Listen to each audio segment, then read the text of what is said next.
Sudah pada makan semua? Udah sarapan berarti? Udah?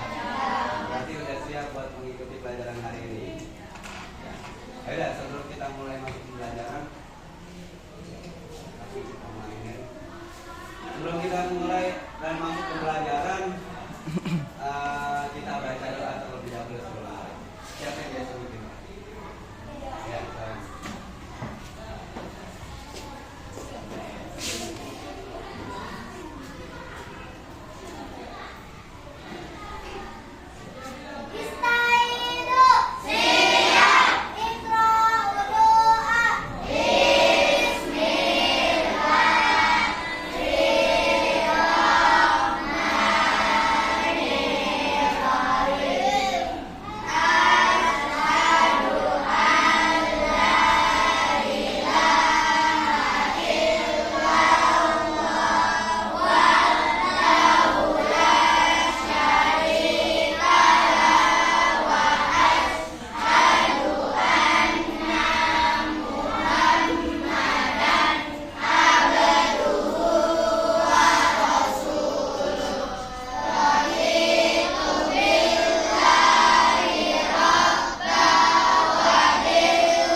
selanjutnya karena kita hari ini akan membahas pelajaran PKS tentang mata uang IPS.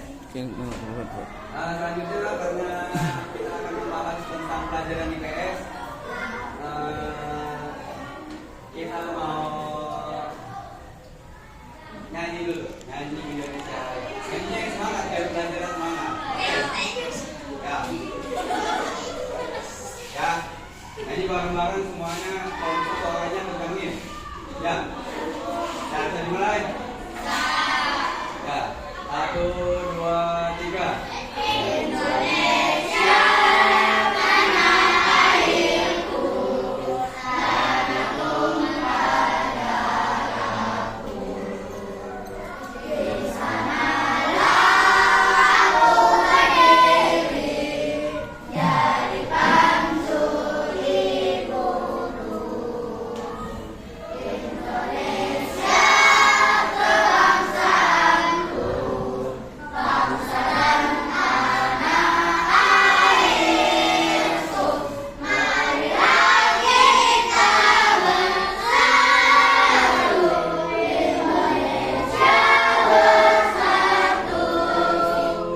Hiduplah tanahku, hiduplah negeriku, bangsaku, rakyatku semuanya. Bangunlah jiwanya, bangunlah badannya untuk Indonesia Raya. Indonesia Raya, merdeka, merdeka, tanahku, negeriku yang ku cinta. Indonesia Raya, merdeka, merdeka, hiduplah Indonesia Raya. Indonesia Raya, merdeka, merdeka, tanahku, negeriku yang ku cinta. Indonesia Raya, merdeka, merdeka, hiduplah Indonesia Raya. Ya, sudah selesai. Kita karena emang anggaran nggak ada, jadi ada yang masuk hari ini.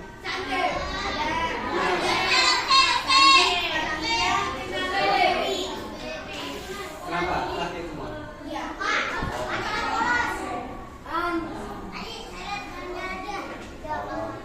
udah, langsung lanjut masuk ke materi ya. Kalian dengerin dulu dengan seksama, oke? Mata uang.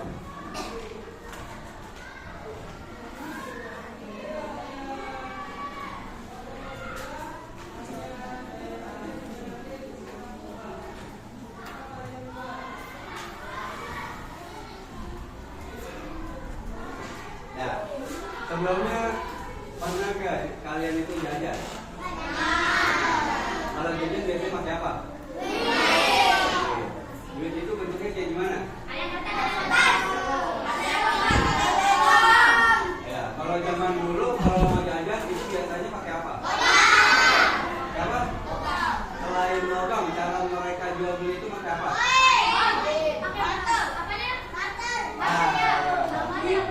Kalau apa sih barter itu? Barter itu apa sebenarnya? Ya, tukar-tukaran. Tukar apa?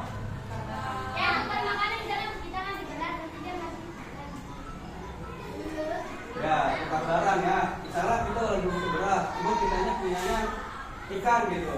Karena kita nelayan, kita mancing, dapat ikan banyak, tapi itu beras. Akhirnya kita tukar sama ikan.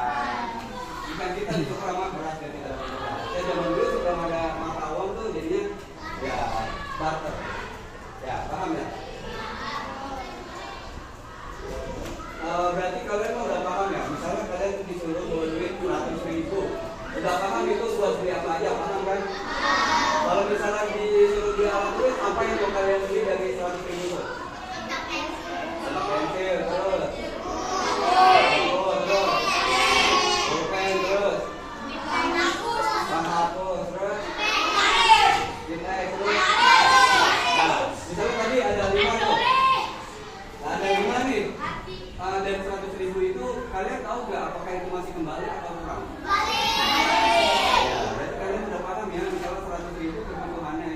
berapa, ini berapa, bisa dibagi-bagi, bisa kan?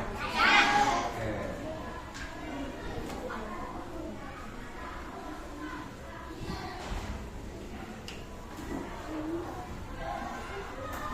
Tapi ada yang tahu nggak syarat-syarat uang itu apa sebenarnya? Ya.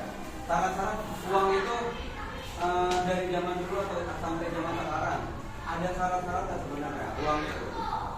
Entah yang logam, entah yang kertas, itu semuanya punya syarat, punya ketentuan. Nggak bisa jadi uang kalau misalnya begini. Ya, ini saya jelasin. Bapak jelasin. Yang pertama, uang itu harus diterima secara umum. Maksudnya diterima itu, misalnya kita menerima atau kita uang apa duit kertas ini cocok nih buat jadi uang, duit yang kayak gini cocok buat jadi uang. Contohnya ada 20.000 saya pegang, Bapak pegang. Terus tapi di luar si Papua contohnya ya, kertas ini mah kagak cocok.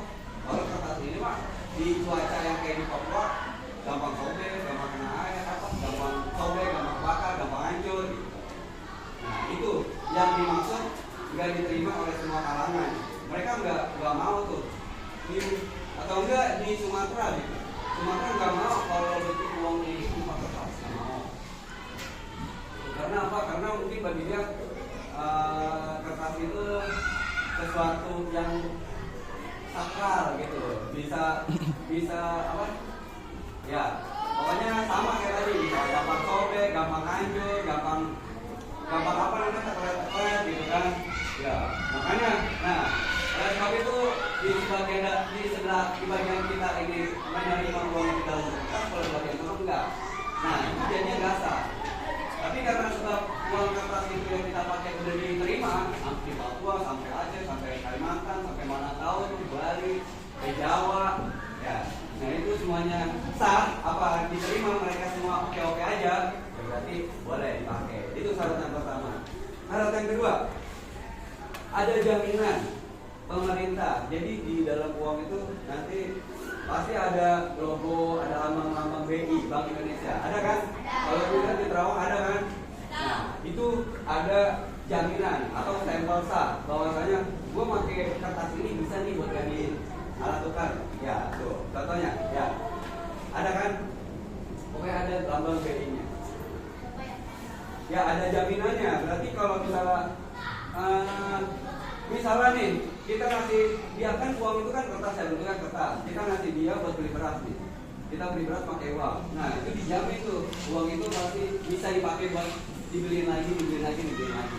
Itu maksudnya yang pertama diterima, yang kedua ada jaminan. Jaminan dari pemerintah kalau uang itu sah buat kita jajan. Ya kalau dulu mah emang jelas kita tukeran barter ya jelas itu tukar barang. Kalau ini kan masuk tukar kertas sama sesuatu barang gitu kan. Karena sebab ada jaminan dari pemerintah, makanya boleh dipakai uang itu buat kita jajan. Ya. Yang ketiga nilainya stabil. Contoh, maksudnya nilai stabil apa sih Pak? Misalnya ya seperti tadi ada 100.000, kita dengan 100.000 nih. Kita jajan buat keperluan buku pensil. Nah. Nilainya itu ya tetap 100.000. Kita beli sekarang masih kembali nih, semua barang tuh 5 tadi kita beli masih kembali. Tapi besok kita kurang, kalau beli di situ kurang. Kita beli pensil, pulpen, penghapus, buku, nah itu kurang. Karena apa? Karena ya kertas itu mah nggak stabil nilainya, ntar kadang jadi turun lah, lebih mahal kertasnya lah, gitu. Lebih mahal kertas duitnya daripada barangnya. Ntar besok malah lebih murah kertasnya daripada barangnya. Paham nggak? Ya. Bukunya ntar lebih mahal, apa yang kertasnya malah turun harga gitu kan. Tulisan kan tetap 100.000 tapi kok masih kurang ya padahal kemarin beli 100.000. Nah itu. Jadi setiap hari atau setiap waktu itu nggak sinkron gitu naik turunnya. Ya nilainya nggak stabil. Ya kalau udah 100.000 ya udah besok tetap 100.000 ya besok masih kembali. Besoknya lagi sampai sebulan sampai setahun gitu. Ya tetap 100.000 masih bisa kembali kalau kita jajan. Nah itu. Jadi harganya tetap stabil 100 gitu. Nah, yang keempat mudah disimpan. Ya, mudah disimpan. Gak bisa tuh kalau uang tuh kayak ya bentuk kayak gini ribet ya kan. Kita cuma mau beli permen bawa kayak ginian gitu. Bawa contohnya mata uangnya pakai kayu gitu kan. Nah itu nggak sah tuh, karena apa? Karena kayu itu kalau yang gelas segini nih ribet mau dibawa-bawa, kita ngantongin beberapa kayu buat beli beberapa permen gitu kan contohnya. Karena sekarang gampang, mudah dikantongin, contohnya ya kayak kertas atau yang koin itu jadi sah itu pakai. Ya. Selanjutnya mudah disimpan dan mudah dibawa-bawa. Yang selanjutnya tidak mudah rusak, nggak gampang sobek, nggak gampang retak, nggak gampang apa namanya terpelet gitu kan. Bisa kita udah simpan lama-lama, udah ditabung, tiba-tiba pas kita tepok hancur semuanya kan, ada sobek, ada ini. Ya kan kasihan juga udah lama-lama. Ya, yang terakhir mudah dibagi-bagi. Tahu kan mudah dibagi-bagi itu bukan berarti satu lembar kita bagi-bagi sobek-sobek. Nah, bukan. Contohnya begini, contohnya kita punya 10.000. Kita bagi, bisa nggak 10.000 kita bagi beberapa lembar? Satu lembar kita bagi-bagi jadi beberapa lembar bisa? Bisa, tapi nominalnya 2.000 jadi 10.000.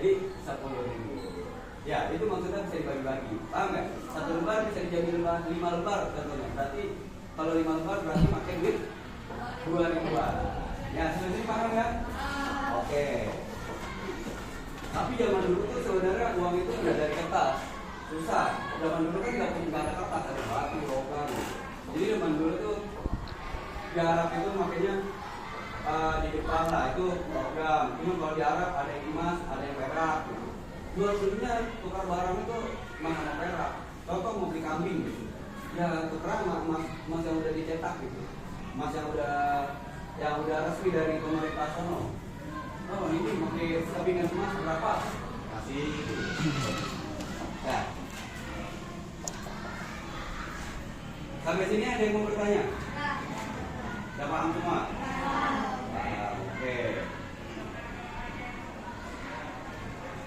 Sekarang Bapak mau nanya nih. Apa fungsinya uang? Apa fungsinya uang? Buat jajan doang. Ya, sebagai alat tukar kertas dengan barang. Ya, sebagai alat fungsi uang sebagai alat. Oke, selanjutnya.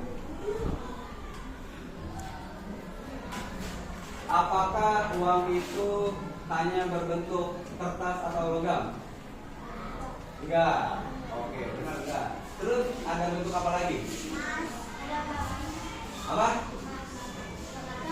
Apakah uang itu hanya bentuk kertas atau logam? Uang hanya dalam bentuk kertas atau logam? Ada nggak yang selain itu yang bisa disebut uang? Ada. Contohnya? Ya, selain itu? Kalau kita jajan pakai HP itu namanya apa? Ya kan itu kita bakar nih, kita jajan pakai uang. Nah, lo kan bisa tuh pakai bayar pakai HP. Nah itu contohnya. Iya, itu nama aplikasinya. Tapi nama uang itu apa? Uang. Bisa nggak kalau jajan pakai itu? Bisa. Berarti uang itu nggak harus bentuknya kertas atau logam. Bisa berbentuk selain emas yang tadi elektronik atau digital. Oke, terakhir.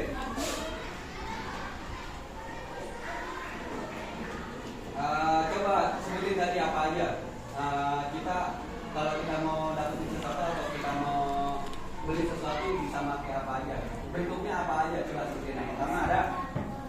Pertama barter, kedua pakai uang kertas, ketiga terus 4 emas, 5 ya elektronik. Jadi berbagai macam. Dan sekarang mah gampang. Kalau kita pesen bikin HP tiba-tiba langsung datang gitu kan. Duitnya mah nggak kelihatan tapi tiba-tiba dapat barangnya. Bisa nggak? Bisa. Udah pernah paham berarti ini ya? Bisa. Aduh, pada main shopping berarti ini. Ada main shopping game ya? Game shopping nggak? Buat nyari koin. Nah.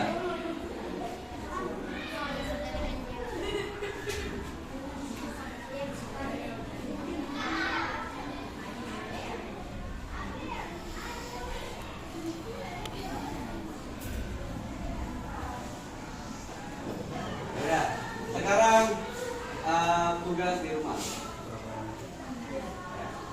buka dulu buku tulisnya, keluarin pulpennya, kalian tulis.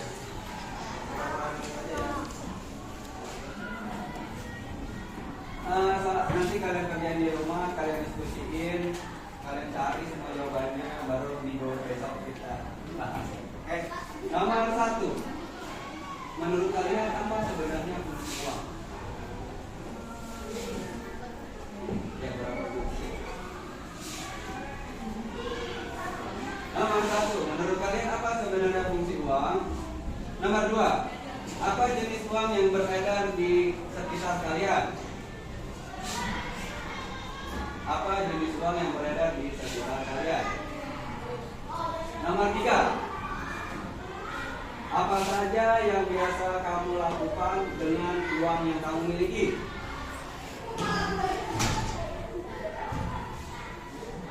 Lanjut, nomor 4.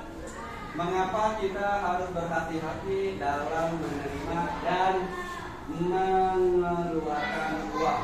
Kenapa? Nomor 5 yang terakhir. Bagaimana cara mengatur uang dengan baik? Oke. Sekarang kita tutup bukunya, kita akhiri pelajaran ini dengan membaca hamdalah.